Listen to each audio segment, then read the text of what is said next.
Bismillahirrahmanirrahim. Assalamualaikum warahmatullahi wabarakatuh. Alhamdulillahirabbil alamin, wassalatu wassalamu ala asyrafil anbiya'i wal mursalin wa ala alihi wa ashabihi ajma'in alladzi la nabiyya ba'da, amma ba'd. Alhamdulillah, puji syukur kepada Allah dan bersolawat kepada baginda Rasulullah sallallahu alaihi wasallam. Alhamdulillah, hari ini kita masih diberikan kesehatan, kesempatan dan keluangan waktu untuk bersama-sama menyaksikan dan mendengarkan bincang tarbiyah dengan tema berbagi cerita pengalaman profesor wanita di Universitas Islam Negeri Sumatera Utara Medan. Baik, untuk teman-teman semuanya, sahabat semangat tarbiyah, jangan lupa tinggalkan quotes terbaik Anda semenarik mungkin dan dapat menginspirasi kita semua. Karena apa? Karena kita akan membagi door prize untuk 3 para pemenang yang beruntung pada hari ini di kolom komentar Instagramnya Semangat Tarbiyah. Baik, nantinya 3 orang pemenang yang beruntung boleh mengambil langsung door prize-nya di ruang dekan Fakultas Ilmu Tarbiyah dan Keguruan Universitas Islam Negeri Sumatera Utara di lantai 1, tepatnya di Gedung Hasbi AR. Baik, bersama saya 1 jam ke depan yaitu Siti Nur Nasratina Borus Tompul sebagai pemandu acara pada hari ini, dan juga bersama narasumber kita yang sangat luar biasa menginspirasi wanita seluruh Indonesia, Masya Allah, yaitu bersama dengan Profesor Dr. Tin Rafida MPD. Assalamualaikum warahmatullahi wabarakatuh, Prof. Waalaikumsalam warahmatullahi wabarakatuh. Nah, ini alhamdulillah, bagaimana nih Prof keadaannya atau kabarnya hari ini? Alhamdulillah, nothing special. Oke. Pastinya very good gitu ya, Mem. Oke, nah ini kita berbicara tentang tema kita ya, berhubungan dengan tema kita berbagi cerita pengalaman profesor wanita di Universitas Islam Negeri Sumatera Utara. Pastinya ini kan adanya sebuah motivasi gitu. Pasti kalau misalnya kita mencapai suatu cita-cita ataupun ada goals kita gitu kan, Mem, apa sih motivasi Mem bisa seperti saat ini? Nah gitu, bagaimana sih kok bisa menjadi seorang profesor wanita di Universitas Islam Negeri Sumatera Utara? Silakan dijawab, Prof. Baik, terima kasih ya. Saya nggak nyangka punya marga ya. Namanya sama kebetulan, Titin ya. Senang ketemu orang-orang muda yang kreatif, energik. Pertama saya mau mengaturkan apresiasi yang tinggi ya, sudah rindu juga ini sama Fakultas Tarbiyah khususnya. Terima kasih undangannya Pak Dekan dan seluruh sivitas akademi di UIN Sumatera Utara atas luar biasa ya, sudah memfasilitasi. Dulu nggak ada begini-begini gitu ya, keren deh sekarang gitu ya. Jadi ini adalah salah satu jalan ya, cara memudahkan untuk tersampaikannya sesuatu itu. Kalau dulu saya teringat zaman kami dulu susah banget ngumpulin orang. Ternyata dengan cara seperti ini saya sangat apresiasi. Baik, pertanyaannya agak-agak rumit tapi insya Allah kita respon dengan baik. Saya kalau dibilang menjadi motivator mungkin taraf belum. Mungkin guru-guru saya ya, guru-guru saya, senior-senior saya yang ada di Fakultas Tarbiyah, profesor-profesor senior kita yang sudah menjadi guru saya dulu. Ada mulai dari, tidak usah saya sebutkan semua lah yang terlibat untuk tercapainya cita-cita saya ini adalah abang-abang saya juga di Fakultas Ilmu Tarbiyah, kakak-kakak saya di Fakultas Ilmu Tarbiyah, termasuk Pak Dekan gitu ya. Kalau saya boleh cerita dari mana sih awalnya ya, saya sebenarnya simpel. Saya mengambil ada 3 yang saya lakukan di dalam perjalanan hidup saya. Pertama Iqra, yang kedua adalah journey, perjalanan. Ya, kemudian journey adventure ya, journey life. Nah, kemudian finally adalah ini yang paling saya rasakan yang membuat nanti kita tunduk kembali gitu ya, adalah kekuatan. Nah, jadi sepanjang yang saya lakukan ini di meraih cita-cita saya adalah yang pertama Iqra. Kita juga melihat kalau flashback kepada wanita yang paling berjasa ini sebenarnya Kartini, ya kan? Iya, kita tidak lepas dari Kartini karena dari beliaulah emansipasi kita. Kemudian wanita hebat-hebat itu bisa leluasa bergerak dibanding kita lihat dunia Arab ya, itu agak dalam tanda kutip. Jadi bagaimanapun kita ucapkan salawat lah pada beliau ya yang telah mendahului kita kepada mudah-mudahan lapang kuburnya. Nah, dan Kartini bukan dalam wadah perspektif, bukan Kartini yang dimaksud pahlawan itu saja. Banyak di tarbiyah di UIN Sumatera Utara juga Kartini. Nah, jadi kalau kita melihat Kartini itu banyak ikrok dia membaca banyak buku sekali. Buku Marcel ya, dari mulai buku Marcel yang berbahasa Belanda sekalipun, cerita tentang wayang dia pelajari di Belanda gitu. Udah pernah ke Belanda belum? Belum. Doa aja nanti kita. Saya sudah pernah dan saya menyaksikan di KITLV itu banyak bahasa Jawa di sana, termasuk Kartini mempelajari buku-buku bahasa Belanda itu dengan orang Jawa di sana. Salah satu bukunya itu yang dikarang oleh Marcel sampai kepada yang terkenal sekali ya, Dinamika Politik ya, ada Tengku Umar gitu, ada Taufik Umar gitu kan. Itu dia boomingkan karena dia merasa kehidupan ini sebagai wayang. Nah, gitu ya. Jadi mungkin Kartini mengambil itu sampai buku yang terkenal kita tahu dari Gelap Timbullah Terang itu Rasulullah kan. Salawat Rasul itu kan kita mendapatkan syafaatnya di hari kemudian kelak yang membawa kita menggiring dari kehidupan yang gelap menjadi itu sebenarnya dia kutip dari Rasul. Jadi Kartini itu membaca sampai kepada terjemahan. Saya tanya dulu kita ini kan membaca Quran, apakah sudah seperti Nazaruddin Umar yang membahas kitab Al-Quran itu gitu? Apakah sudah sampai taraf itu? Saya belum. Kalau kalian sudah, alhamdulillah. Bahwa kata Nazaruddin Umar itu ada 4 yang dia pelajari. Kartini juga melakukan. Kartini pada tahap keempat how to read, kemudian how to learn, kemudian how to understand, dan yang terakhir bagaimana mempelajari butir-butir Al-Quran itu secara nyata. Jadi banyak kan kita kan mempelajari membaca, kejar hatam, selesai gitu ya. Nah, tapi Kartini melakukan itu. Oleh sebab itu saya mengadopsi kata ikro. Di dunia saya, kehidupan saya, ikro itu bukan memang literasi seperti sekarang yang Kemendikbud lakukan pada sekolah penggerak juga ya. Ada satu booming sekolah penggerak itu karena saya juga bernaung di situ sekarang ini. Jadi ada satu sekolah penggerak itu yang merdeka belajarnya itu adalah literasi. Dalam konteks literasi itu bukan itu maksudnya.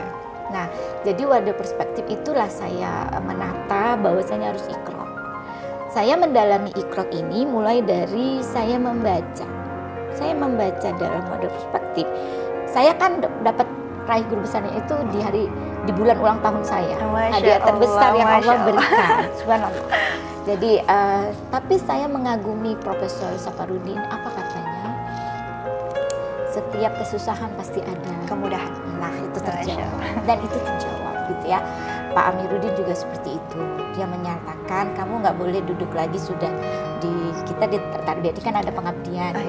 Keluarlah gitu. Banyak hikmahnya itu.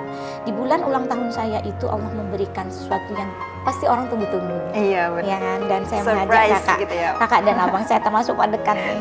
Ayo dong gitu kan. Pasti itu yang ditunggu-tunggu. Itu dunia ya, mungkin yang kita persembahkan pada akhirat juga. Jadi saya membaca itu peluang itu pada tahun 2017-18 waktu itu Kemenristek Dikti ya, itu data, saya membaca data. Jadi kita ini sebagai sebuah penelitian, kata almarhum guru saya penelitian Metropol Dr. Indra Jaya itu guru saya di penelitian Metropol. Sampai sekarang saya nggak tahu, bukan feel saya kuantitatif, saya dikasih mata kuliah kuantitatif. Tapi itu menantang, saya suka menantang, belajar dan belajar. Hal yang baru ya memang. Iya, jadi seorang yang baik itu dia tidak berbicara pada rumahnya saja. Tapi kalau dia sudah meraih rumahnya, dia ayo dong ke halamannya, tetangga lihat apa yang terjadi gitu kan. Paling tidak seperti itu. Metropol juga saya pelajari dari beliau gitu kan. Semoga beliau tenang di alamnya. Amin amin ya Allah. Jadi banyak saya pelajari. Jadi hidup ini pertama lihat fenomena, membaca data. Pada tahun 2017-18 saya membaca data Kemenristek itu dokter ya. Kalau mau guru besar kan dokter dulu nih. Iya, benar. Baca deh di Menteri Aparatur Negara itu kan yang easy going ya, yang mudahnya itu dari dokter gitu kan, kemudian lektor kepala gitu, pangkatnya udah 4 sih, itu sangat mudah gitu kan. Saya senang teman akrab saya Pak Chandra dia lompat ya dari 4B ke langsung guru besar, itu sebuah prestasi dan dia adik saya senang sekali dia sudah meraih guru besar. Sebenarnya orang tarbiyah hebat. Kakak-kakak saya ini ada Kak Nurmawati, ada Bu Asnil, ada Kak Hafsah, ini kakak-kakak saya yang Kak Irawati, ini semua kakak-kakak saya, Kak Asnil ya semua, Kak Afrahul, semua kakak-kakak saya ini, Kak Nelly, banyak teman-teman saya, Bu Nevi, semualah yang tidak, mohon maaf tidak dapat saya sebutkan, ini calon.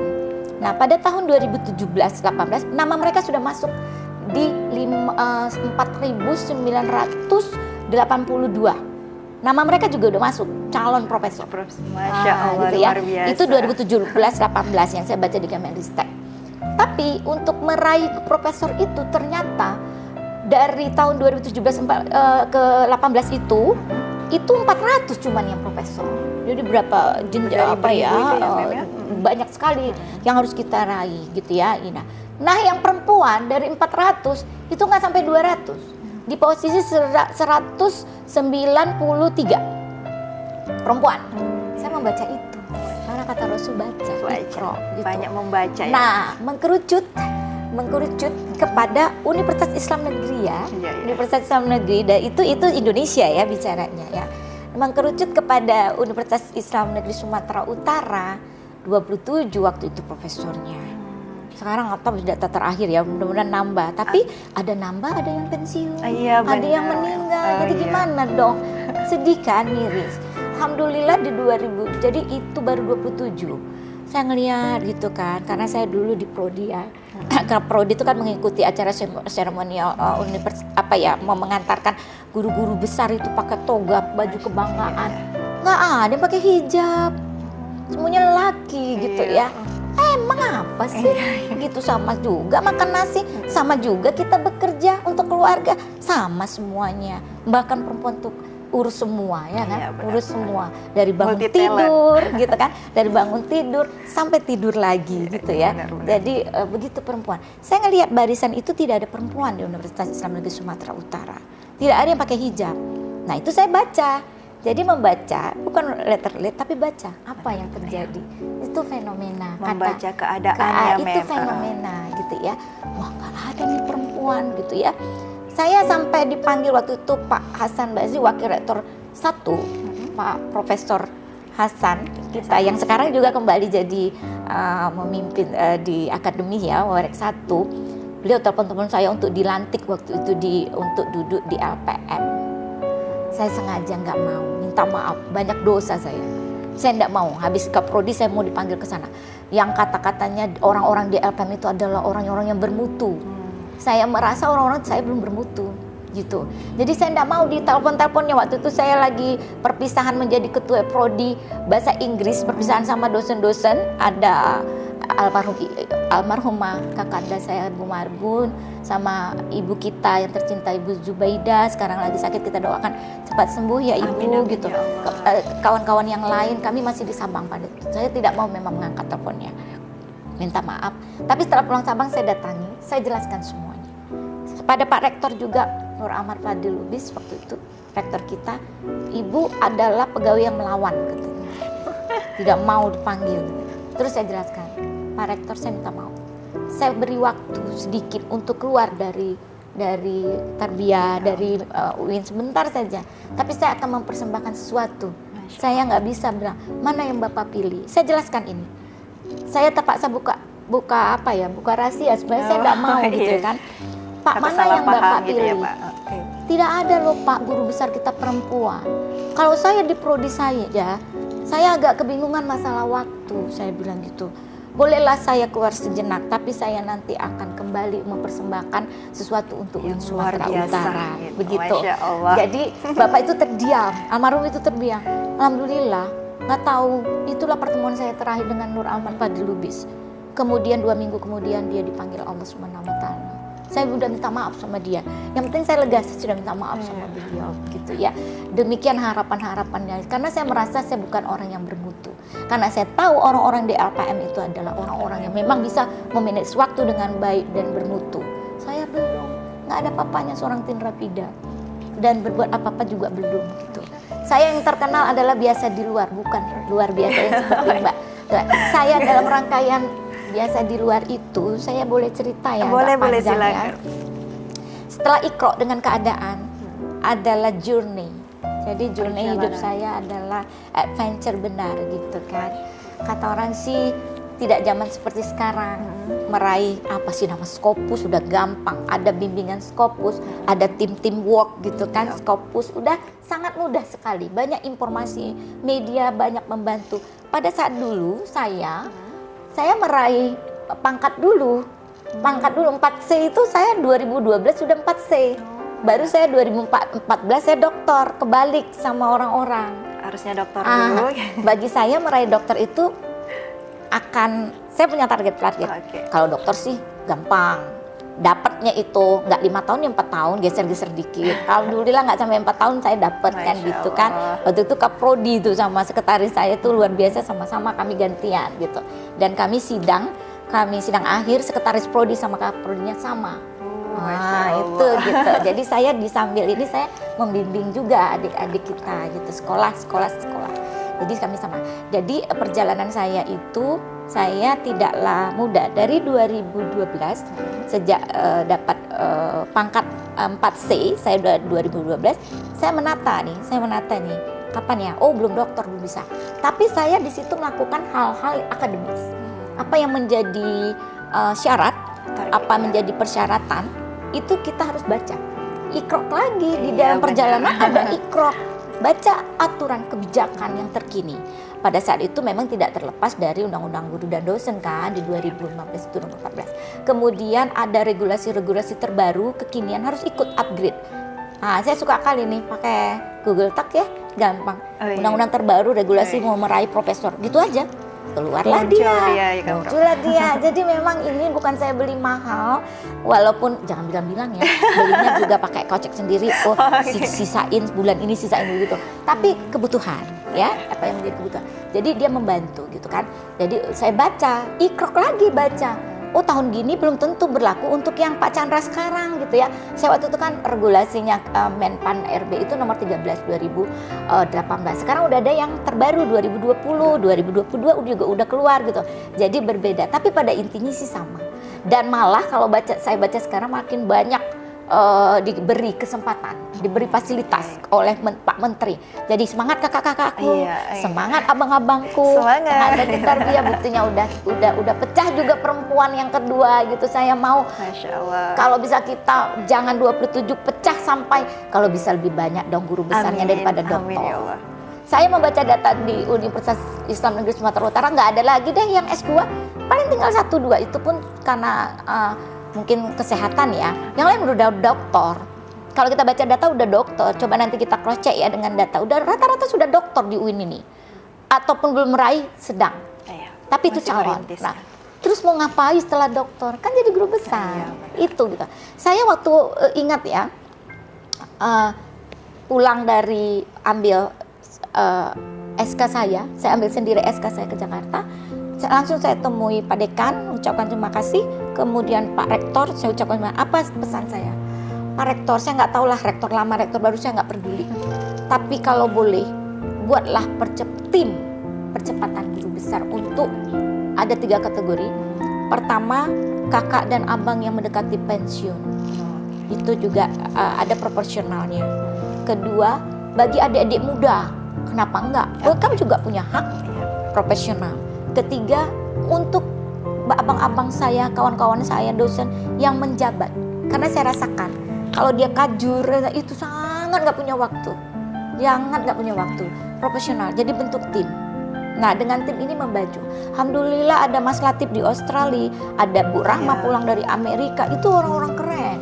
Ya di Tarbiyah ya, di WIN juga banyak yang lain-lainnya gitu kan. Itu orang-orang keren. Dek Rahma ini selalu mengupgrade, mengajak bagaimana untuk meraih jurnal terakreditasi dan meraih jurnal bereputasi. Itu memang ada, syukurnya ada orang dua, Mas Latif Dwi Purnomo dan Rahma Filasari. Kita mempunyai aset ya, kita mempunyai aset, itu aset kita gitu. Itu mereka yang membumingkan itu. Jadi bentuklah tim Pak Rektor, saya bilang, karena saya ngikutnya Bandung. Saya ngikut jejak Bandung, UIN Bandung. Jadi mereka pada saat mengambil SK, saya berdua dengan ada dari Usuluddin, Profesor Zainul, tapi tidak dari tarbiyah gitu kan. Saya selisih dengan Prof Didik itu 1 bulan. Pak Didik lebih awal karena ikut akselerasi. Saya nggak ngikut apa-apa, saya berjalan dengan sendiri. Saya tidak difasilitasi, tapi ada Allah yang memfasilitasi gitu. Saya yakin itu. Tapi kita tidak putus asa. Jangan kita mengharap.com, kata anak saya. Mengharap.com nggak usah, kita gerak aja sendiri yang kita bisa gitu ya. Jadi nggak usah menunggu tunggu akselerasi, difasilitasi negara, difasilitasi kamera. No, tidak, kita yang proaktif, jalan aja, ternyata bisa ya. Pasti ada jalannya ya, pasti ada jalannya si Allah. Nah jadi cerita saya journey ini, saya bilang sama Pak Reto bentuk tim seperti Bandung itu mengambil SK 8 profesor. Saat saya mengambilnya 8 profesor karena mereka membuat tim perjuangan. Saya ngikut jalur, ngintip saya. Jadi berteman itu penting saya.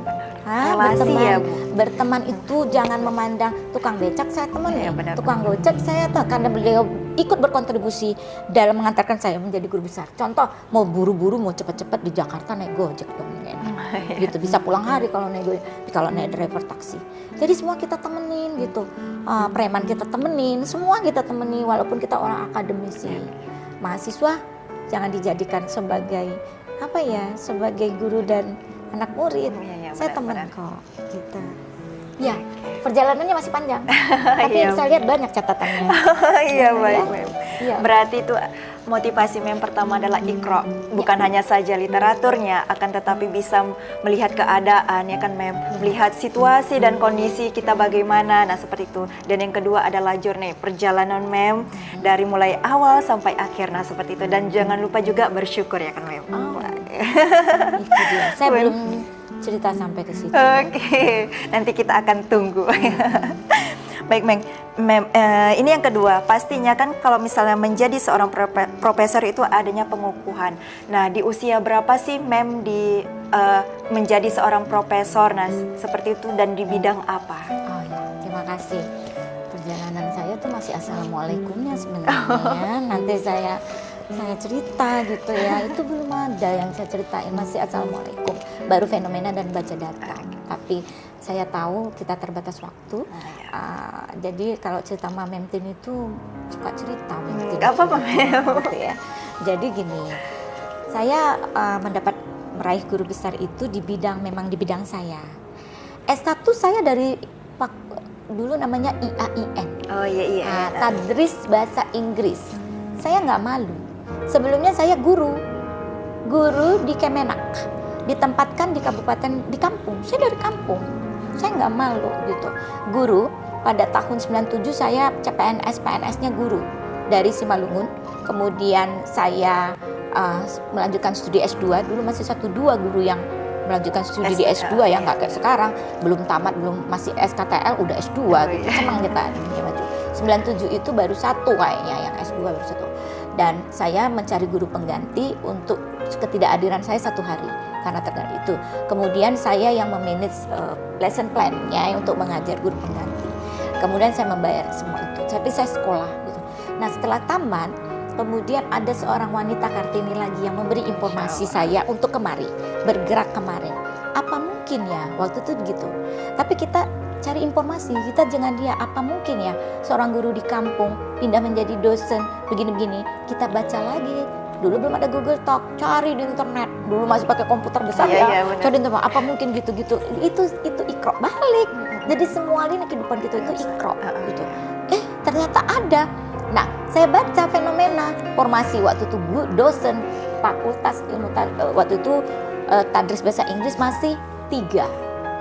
Dibutuhkan 2 lagi. Cepet-cepet lah, raih cita-cita, gercep, harus kejar itu. Saya punya target ya dalam hidup saya. Kemudian informasi itu saya kuatkan dan saya melamar. Alhamdulillah diwawancara, dites, setelah itu diterima di tahun 2019. 2019 saya tidak langsung jadi dosen, tunggu dulu kawan-kawan. Kita harus mengabdi dulu. Kita membantu di prodi dulu. Saya dari staf di prodi gitu ya. Ada kajur saya dipindah-pindah ke PAI prodi saya pernah. Jadi megang KHS, KRS, menghadap mahasiswa, saya meladani staf, paraf, itu saya jalani. saya jalani mengabdi dulu 1 tahun gitu kan. Kemudian baru di 2000 fungsional SK saya keluar. Dari 2000 itulah saya mulai menata untuk ke pangkat sampai ke 4C. Dari tahun 2020, kemudian 2012 saya udah 4C. Gitu, 14 berapa tahun? Hitung sendiri. Nah, gitu. Saya ke 4C gitu. Baik. Jadi cerita ini saya memang tadris bahasa Inggris. Sampai saya mau sekolah S2 itu saya dinyatakan sudah lulus. Tetapi saya dipanggil oleh Kaprodi Pasca Sarjana USU untuk menjelaskan apa itu tadris. Mereka nggak kenal apa itu tadris. Dulu namanya, ya, dulu kan udah kita rubah ya pendidikan bahasa Inggris. Sekarang kembali lagi ke tadris bahasa Inggris karena kita memang mau mengunggulkan itu, gitu kan. Jadi saya persentase sudah dinyatakan lulus sebagai mahasiswa S2 bahasa linguistik. Saya ambil linguistik karena ada prodinya linguistik di sana, gitu kan. Saya nggak mau kemana-mana karena saya sudah punya keluarga. Saya di Medan saja, begitu kan. Pertimbangannya itu saya melanjutkan studi di S2. Kemudian saya tugasnya kan di Simalungun. Gitu. Kalau saya seperti Pak Didi ada pendidikan bahasa Inggris di Jakarta kan repot gitu. Saya masih punya tanggung jawab gitu. Jadi memanage itu semua harus penuh, ada yang dikalahkan gitu. Ada ego-ego yang dikalahkan. Pengen sih sekolah ke Jawa gitu, tapi nanti aja gitu. Ada yang harus di prioritaskan. Jadi saya kuliahnya di USU ambil linguistik. Linguistik itu rumah besarnya bahasa. Di situ disperse, ada berbagai bahasa. Tapi nanti konsentrasinya baru ke bahasa Inggris, begitu. Jadi sekarang saya nggak tahu peraturan baru untuk meraih profesor harus linier atau enggak, itu iya. Harus sebaiknya linier untuk memudahkan. Tapi jangan putus asa kalau kakak dan abang-abang jika tidak linier. Itu kan yang diambil yang terakhir, ada peraturan terbaru ya. Misalnya S1 ada sedikit yang linier dengan S3. Atau S2 dengan S3, itu boleh. Atau ada rumpun mata kuliahnya yang memang majornya itu yang ini. Jadi banyak sekali peraturan perubahan-perubahan yang memudahkan kakak dan abang bisa meraih itu semua. Jangan takut kakak dan abang, sepanjang ada Allah, sepanjang kita mau, nggak ada yang tidak bisa. Berusaha, berdoa ya. Kebijakan juga terus bergulir ya, seperti snowball dia kan, terus bergulir terus untuk memudahkan kawan-kawan semua meraih untuk update dan juga terbaru. Balik lagi Iqra tadi. Iya benar. Gitu. Berarti kalau misalnya kita berbicara dari tahun 1997, berarti udah hampir sekitar 25 tahun. Betul. Itu udah hampir sebaya saya itu sebenarnya. Saya tahun 98 gitu. Masya Allah, perjalanan Mem. Sebelum saya lahir, Mem sudah berjalan merintis step by step gitu ya Mem. Iya benar Mem. Nah ini kan seperti yang kita ketahui bahwasanya Mem sudah menjadi profesor wanita di Universitas Islam Negeri Sumatera Utara Medan. Alhamdulillah. Nah, hal apa sih yang menarik? Hal-hal yang menarik menurut Mem sebagai profesor wanita?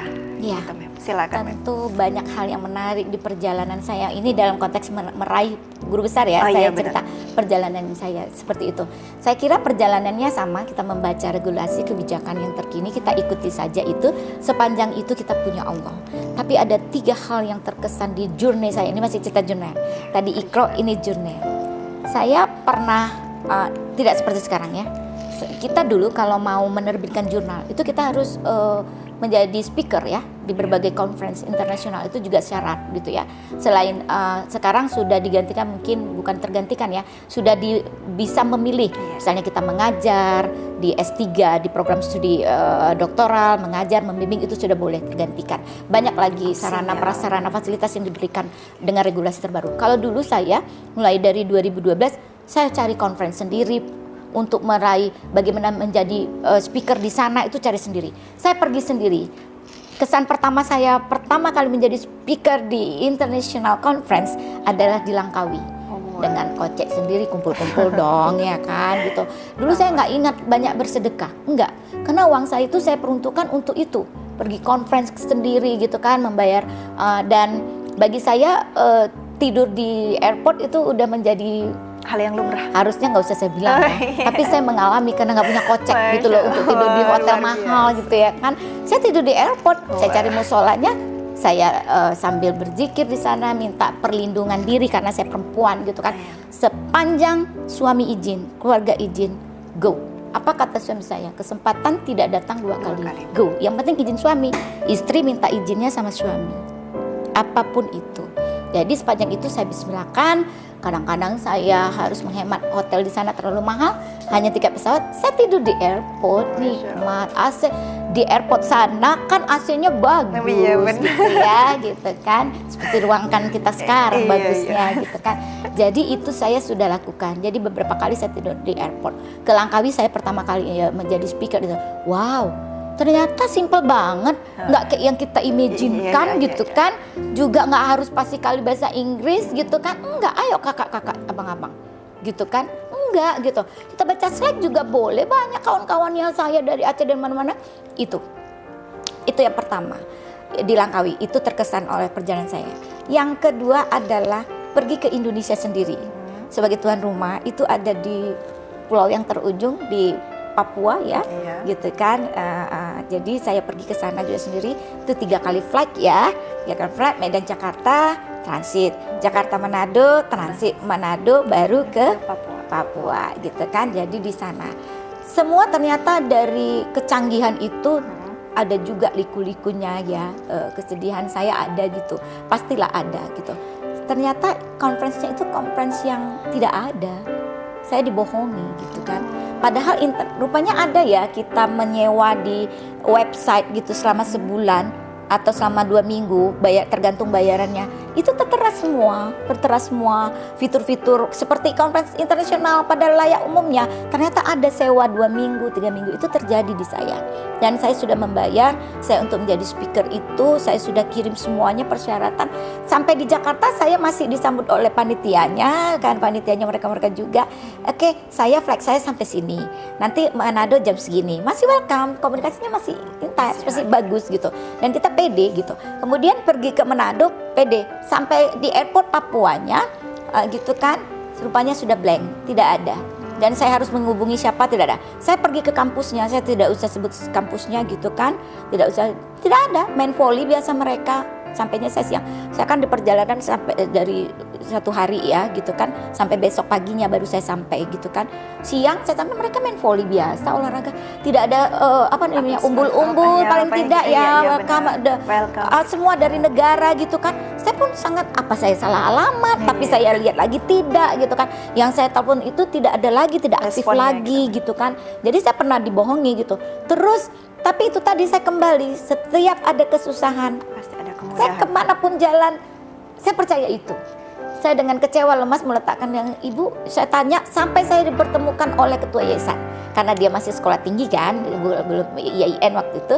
Jadi saya sampai difasilitasi oleh ibu wakil, kalau kita di sini ibu wakil rektornya lah gitu kan, dipertemukan. Saya ceritakan, saya tunjukkan bukti-bukti saya mendaftar semua konvert.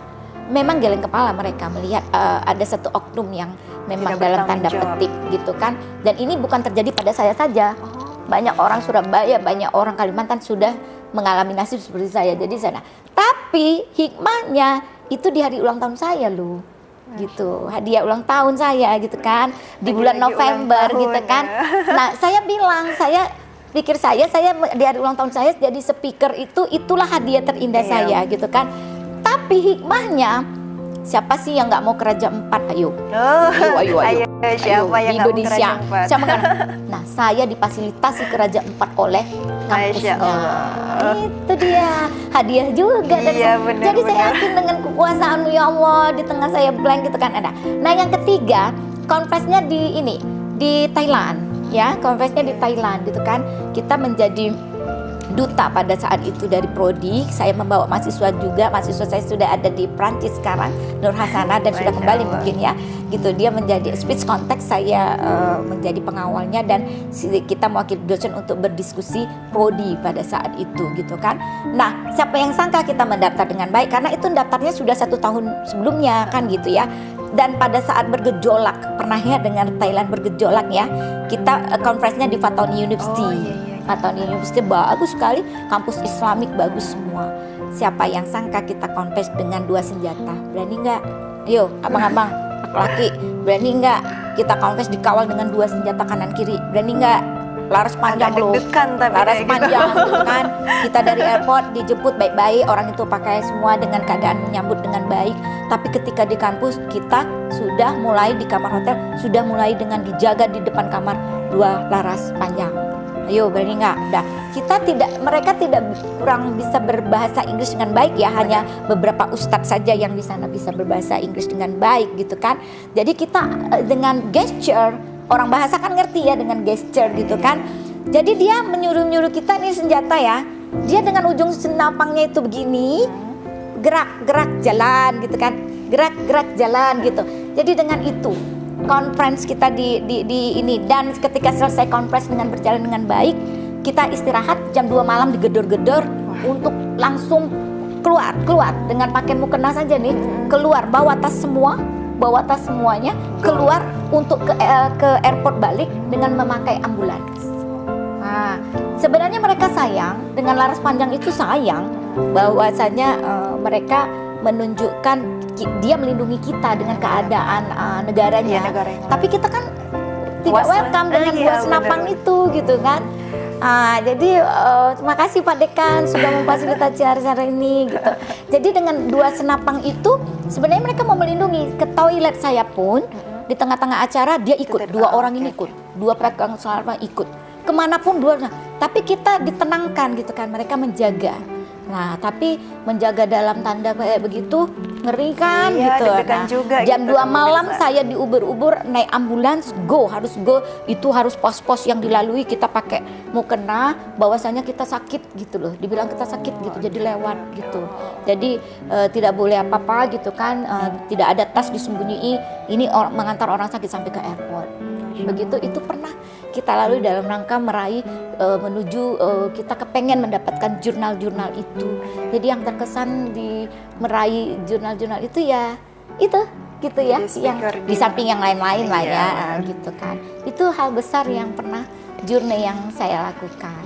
Nah, tadi kan ada jurnal perjalanan Mem, bukan hanya saja, pasti saya yakin, bukan hanya saja di Thailand, bukan hanya saja di Papua, akan tetapi pasti ada nih negara-negara lain. Nah, seperti itu. Boleh silakan Mem. Ini pewawancaranya ini ya kayak ujian S3. Pandai banget ya. Memang pamer itu dilarang kata Ustadz Iwan, Ustadz Taufik S yang ada di Tarbiyah dan Ustadz-Ustadz lain, mohon maaf tidak saya sebut, Ustadz Profesor Muzakir ya kan. Ustadz pamer itu sebenarnya tidak boleh. Tapi dalam konteks ini saya harus pamer karena yang minta dia. Ya kan? Mohon ampun saya kepada Allah.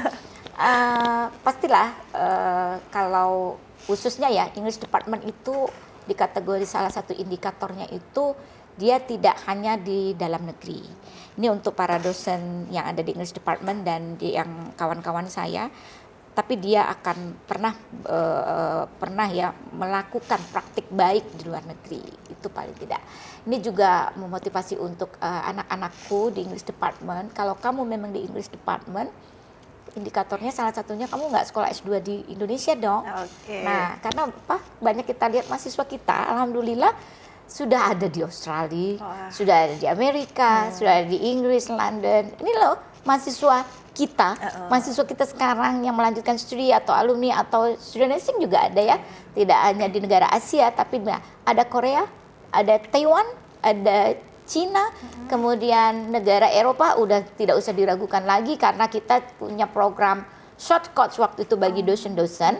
Saya diberi kesempatan pada saat itu dikawal oleh Pak Fuad, Zainul Fuad ya, itu ke Leiden.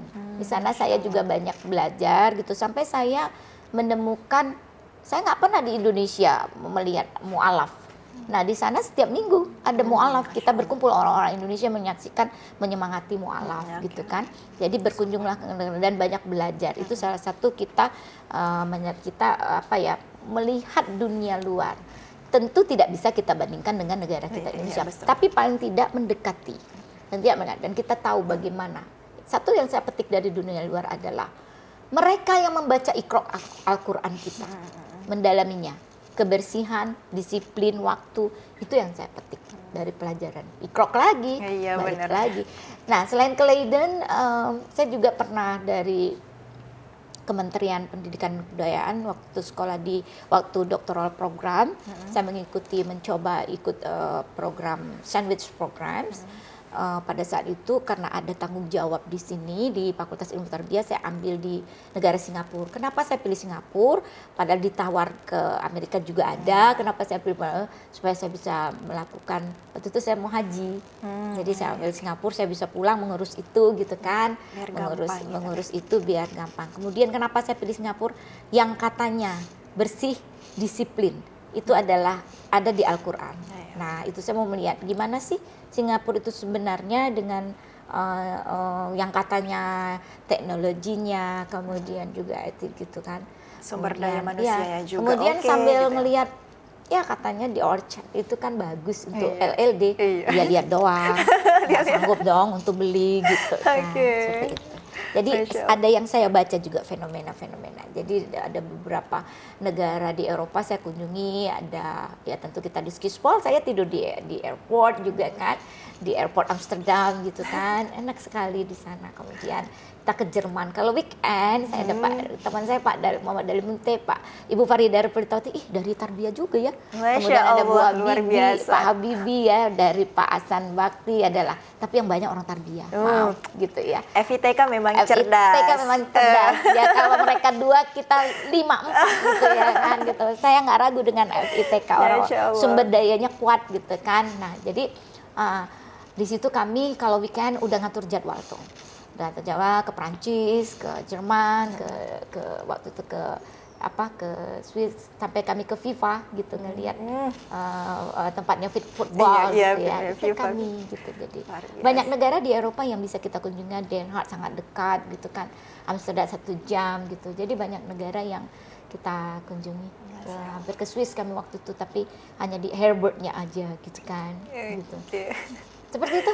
Ya, Masya Allah. Negara Eropa insya Allah ada 11 negara yang surrounding di Eropa yang sudah kami. Masya Allah, luar biasa. Kalian bisa juga. Ya Masya Allah, amin amin amin ya Allah. Kalau Arab nggak usah ditanya lah ya. Arab kan kita pergi umroh ya. Arab dan pasti Turki sudah ya. Tujuannya memang udah jelas gitu ya kan. Ya, Insya Allah. Insya Allah, luar biasa sekali dari dari dalam negeri ke luar negeri gitu ya Mem ya. Ada aja tantangannya, tapi alhamdulillah semua dipermudah sama Allah. Selagi kita meniatkan baik gitu ya kan Mem. Insya Allah kita akan dijaga sepanjang perjalanan, Masya Allah. Dan juga ini Mem, kan ada nih, kalau misalnya kita menjadi seorang profesor itu kan ada namanya pemenuhan KUM. Betul. Dan juga karya-karya lain yang itu sesuai dengan bidang kita. Nah seperti itu kan Mem. Nah dari 2 hal tersebut apa saja sih tantangannya selain 2 hal tersebut itu Mem? Silakan. Tantangan di dalam meraih cita-cita itu pasti ada. Semua pasti ada hambatan, tantangan. Yang paling utama ya waktu. Manage waktu gitu. Kalau yang lain-lain bagaimana meraih jurnal itu tidaklah perlu kita detail di sini karena sudah banyak informasi bentuklah tim kita tidak bisa bekerja sendiri, banyak berteman. Itulah saran-saran yang bisa saya ini, banyak teman itu bagus sekali gitu. Iya, jangan kita hanya temannya di Tarbiyah, di UIN, tapi berkembanglah ke UIN yang lain, ke negara lain. Itu menjadi, kalau masalah terjemahan bahasa, mereka sudah belajar bahasa Indonesia. Zaman sekarang sudah gampang gitu kan. Apalagi udah mau mendunia sudah gitu, global bahasa gitu kan. Indonesia. Iya gitu. Saya lihat, saya dengar Pak Dekan seminggu sekali belajar sama dosen-dosen kita ya bahasa Inggris, itu gembira saya gitu loh. Mungkin salah satu kegunaannya itu gitu ya. Paling tidak yes no pun jadi nanti di waktu kita berada di entah mana gitu ya kan. Understand gitu ya. Tidak seperti itu. Nah jadi waktu ya, masalah waktu, manage waktu. Kita tangannya 2, niat 1. Tapi dengan berteman itu terselesaikan. Itu 1. Nah jadi tantangan. Kemudian wanita pasti terkesannya ya bagaimana membuat sebagai seorang ibu, sebagai kita harus menjadi staf di prodi, sebagai akademisi, sebagai istri juga gitu kan. Nah kita harus komunikasi. Kuncinya ikro dan komunikasi. Saya contohnya begini kepada anak-anak saya, sayang, ini kita bulan ini mama biarkan dulu bekerja ya, mencari-cari founding rezeki dan lain-lain. Saya harus komunikasi kepada anak saya dan saya beri dia kesibukan. Sekolah full day, kesibukan yang lain gitu kan, tapi tetap keep communication gitu ya. Nanti insya Allah kalau nggak bulan segini meleset sedikit, kita akan berlibur bersama. Di situ kita satu tempat tidur sayang ya. Nah itu kita tidak ada jarak gitu. Nah jadi yang penting komunikasi. Nah kepada suami juga seperti itu. Berarti gini, ayah saya sekarang mau gini-gini, boleh nggak gini-gini, nanti tujuannya begini-begini. Tapi anak-anak udah diatur gini. Yang penting sama suami saya anak-anak aman gitu kan. Mau kemana pun saya tidak pernah dilarang. It's okay, itu gitu untungnya mendapat Pak Rusdi ya, gitu ya. Kita doakan dia juga mulai ini, dia slow gitu kan. Dalam berbagi kehidupan saya duluan, pegawai saya duluan, baru saya motivasi dia. Dalam mengemudi mobil saya duluan, baru sekarang dia jadi sopir saya gitu. Dalam dokter juga saya duluan, saya motivasi. Malu nggak punya istri udah dokter gitu. Nah sekarang saya ledek, malu nggak punya istri profesor, mau nggak gitu. Jadi dia harus berteman. Untungnya dia berteman sekarang dengan banyak profesor. Yang profesor baru itu teman juga, kami saling support ya gitu. Support, yang penting komunikasi. Apapun itu, komunikasilah dengan lingkungan kita. Dengan Pak Dekan saya komunikasi. Pak, saya memang terkenal ya orang yang luar biasa di luar gitu, tapi suatu ketika saya akan ini. Sekarang udah banyak anak-anak muda, kita beri kesempatan kepada generasi muda untuk memegang prodi-prodi itu gitu. Kita ketika dipanggil kita hadir, membantu prodi membantu akreditasi kita hadir. Kita kan udah sepuh, menikmati hidup sekarang dan pengabdian untuk akhirat. Itu. Jadi memanage waktu itu yang paling sulit sebenarnya. Iya benar. Tapi sepanjang itu dikomunikasikan, oret-oret jadwal tidak harus tepat, tapi meleset sedikit itu nggak apa-apa. Yang penting ada target sekian ini. Planners dan goalsnya jelas memanage semua. Saya alhamdulillah ditaruh Pak Dekan di prodi setelah bahasa Inggris, prodi manajemen. Karena harus belajar. Banyak sekali yang saya belajar dari di prodi manajemen. Gimana memanage waktu, memanage semua, manage kalbu diri semua. Bersama Pak Chandra, bersama Pak Amiruddin, Pak Syaparudin, orang-orang manajerial sejati, Pak Rifai, itu orang-orang manajerial yang betul-betul sukses. Jadi selain tantangannya dua tadi, kum dan juga karya-karya yang harus dipenuhi, akan tetapi ada satu menurut Mem, yaitu memanage waktu. Nah seperti itu. Kalau kum kan memang harus kita penuhi. Penuhi berapa? 1000 untuk guru besar. Saya waktu itu tidak sampai 1000 udah kelebihan ya itu untuk tempat. Saya penuhi aja tuh dengan ikhlas, nggak ngoyo-ngoyo berjalan. Saya nggak harus ini nggak gitu. Tapi saya punya target, nggak meleset dikit. Tapi suatu insya Allah. Dan satu lagi, ada yang menjadi kekuatan. Saya masuk kekuatan ya. Ada orang-orang yang memberi kekuatan itu ternyata lebih dari ikhlas dan perjalanan. Ada ibu saya, ibu saya 2, ibu kandung yang melahirkan saya, 3 ibu saya meninggal, ada ibu pengganti, dan ada ibu yang saya bilang wanita Kartini tadi. Kebetulan ibu mertua saya juga ibu. Karena setelah ibu saya meninggal, dia tidak melihat saya ini. Ada ibu saya, ibu mertua saya, itu ibu saya. Beliau adalah orang UIN juga, tapi tidak ada ya kolosi nepotisme, enggak gitu. Pada saat itu saya memang berjalan dengan dia, memberikan informasi saja gitu kan. Kemudian sudah pensiun, dia memberi support.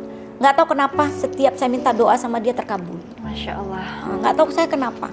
Saya pamit sama suami, saya cerita keluarga, asal memperoleh saya jumpa dia pun nggak sering, mungkin sebulan sekali, cuman bawa jeruknya paling ya, bawa yang dia sukai, nggak berapa lah itu dibanding doa dia terkabul.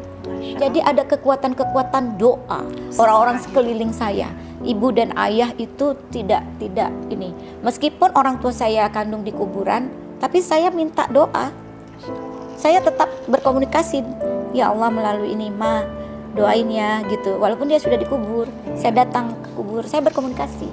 Jadi kekuatan doa dari orang tua itu luar biasa, mustajab. Saya memang merasakan, saya minta ini dapat, saya minta ini dapat.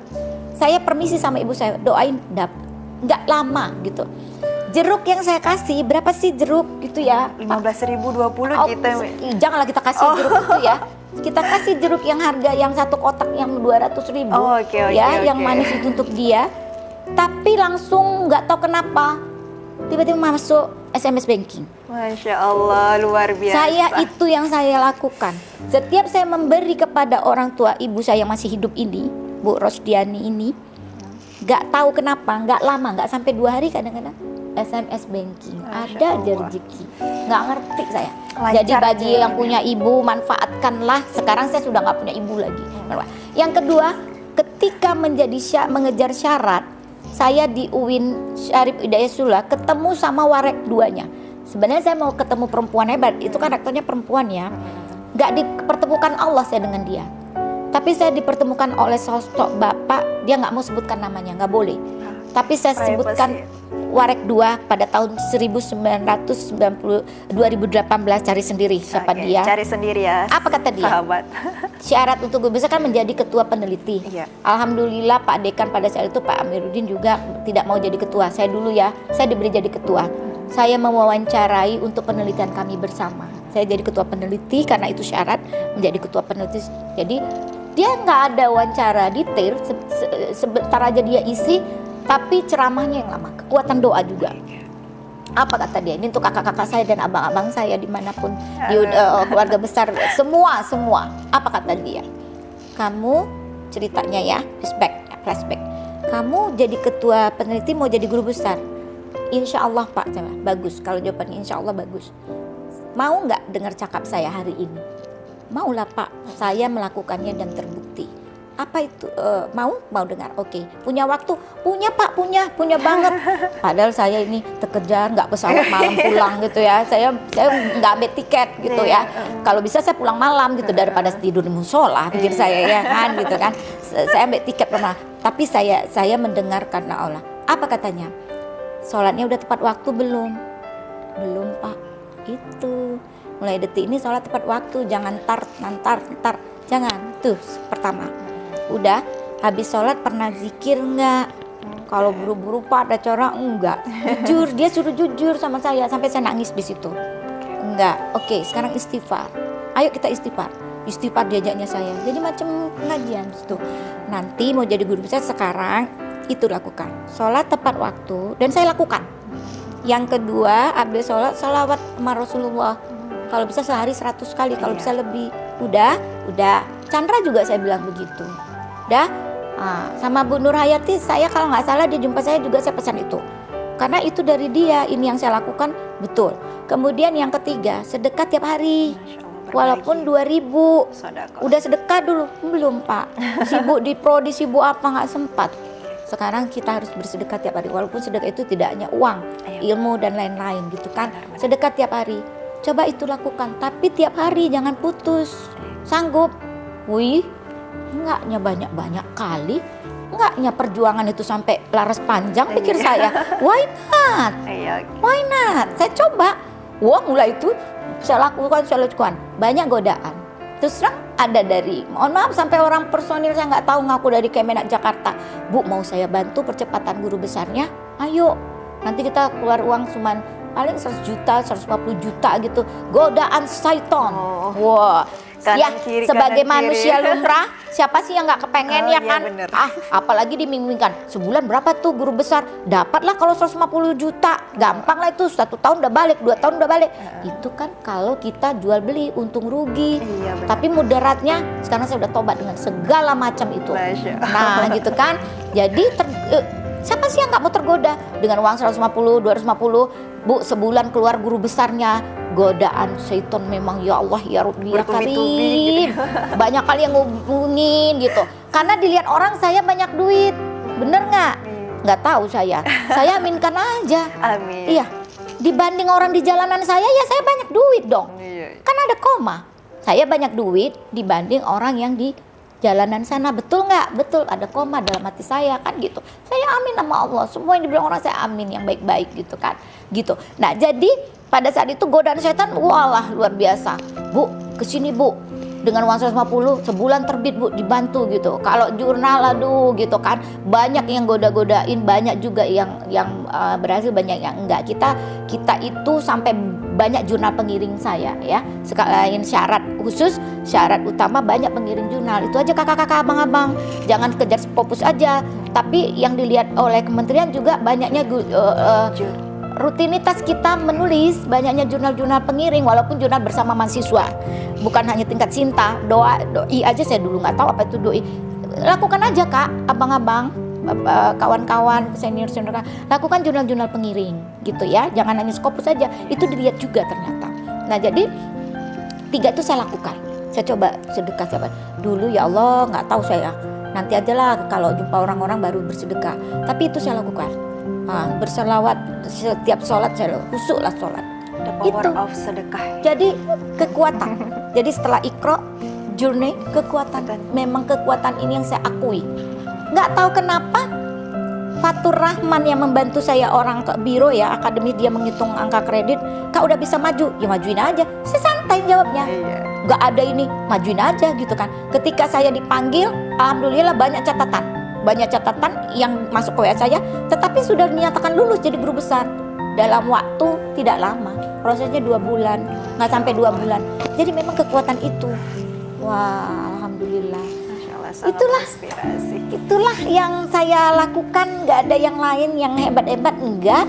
Biasa aja, jurnal disubmit dengan bantuan mahasiswa, yuk submit, ayo dibantu kawan-kawan, yuk submit gitu. Itu saja.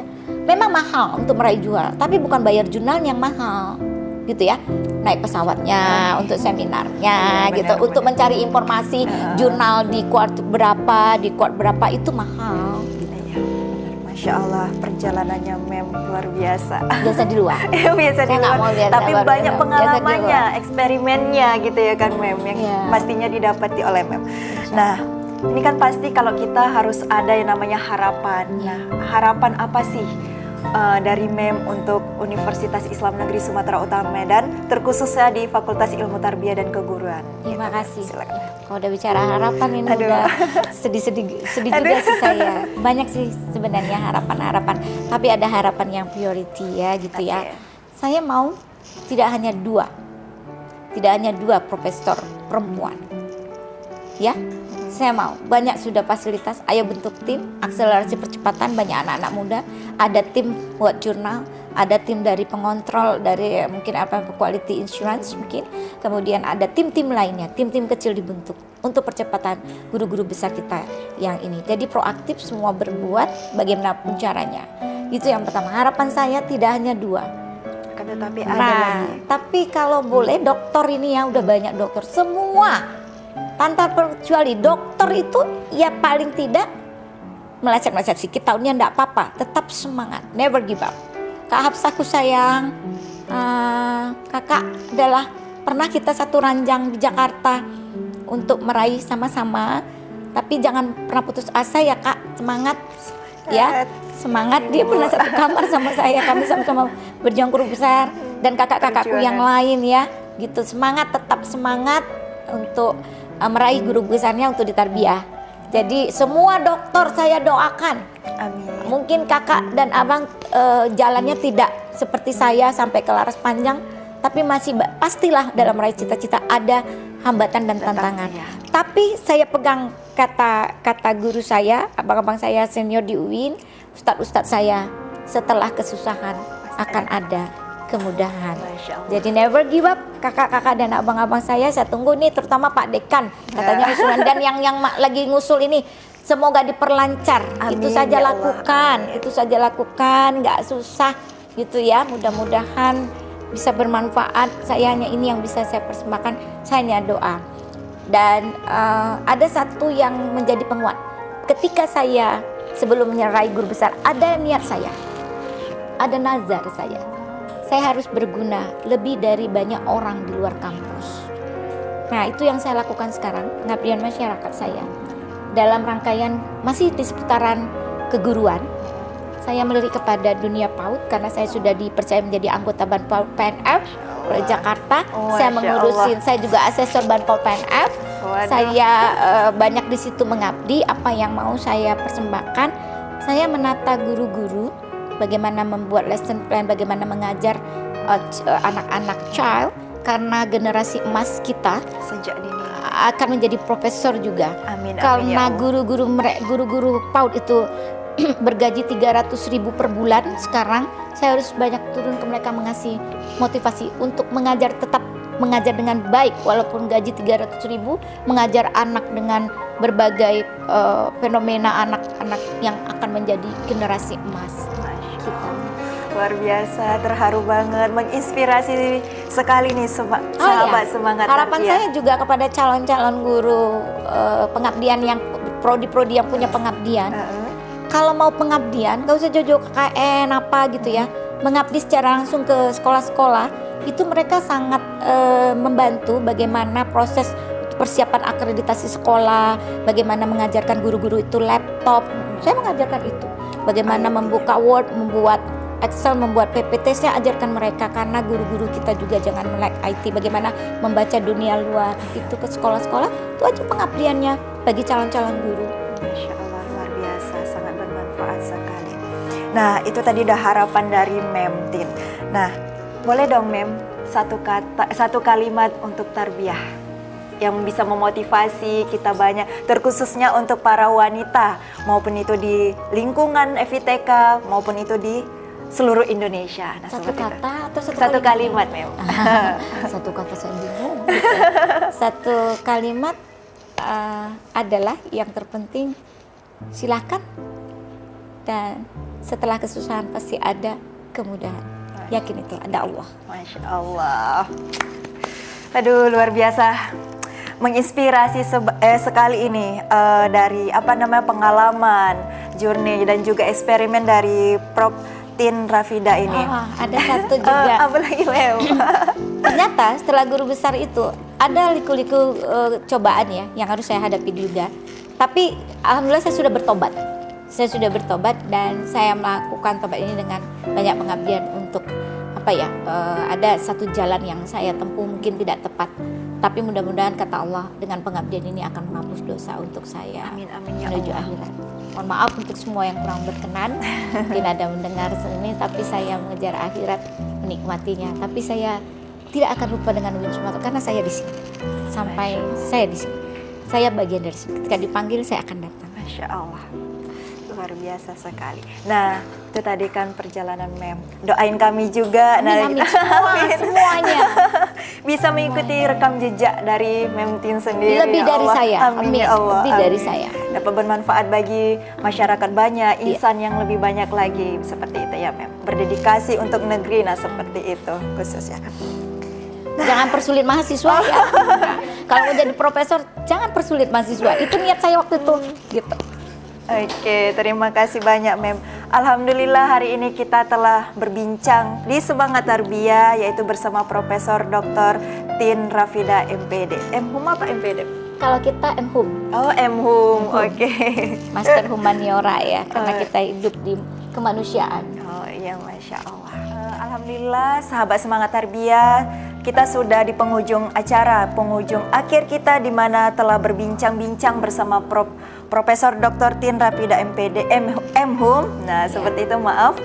Nah, untuk bisa menginspirasi, bukan hanya saja menginspirasi diri sendiri, akan tetapi bisa menginspirasi banyak orang dan bermanfaat bagi orang lain. Seperti itu ya, Mem. Masya Allah. Nah, saya sebagai pembawa acara pada hari ini, terima kasih telah meluangkan waktunya untuk seluruh sahabat Semangat Tarbiyah dimanapun Anda berada. Dan jangan lupa tetap pantau terus channel YouTube kita, Instagram kita, Facebook kita di Semangat Tarbiyah, dan juga di website kita fitk.winsu.ac.id. Nah, seperti itu. Mungkin itu saja yang dapat saya sampaikan.